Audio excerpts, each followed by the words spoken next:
Hello everyone, আমি মিষ্টু চলে আসলাম আর একটা নতুন ব্লগ নিয়ে।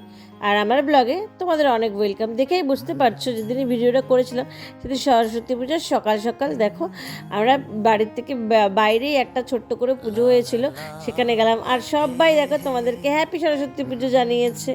তো আমাদের ঠাকুরমশাই আসতে অনেকটাই দেরি হয়ে গেছিলো, প্রায় 10:30 বাজে।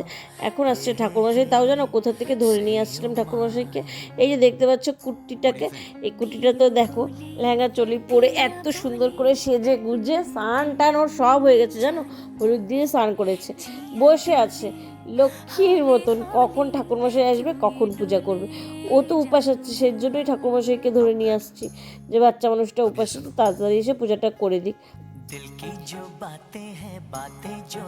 ঠাকুরমশাই আসার পরে দেখো এখন পুজো হচ্ছে, আর ও ঠাকুরঘরের ভেতরে থাকবে না, ও এসে আমার সঙ্গে বাইরে দাঁড়িয়ে থাকবে।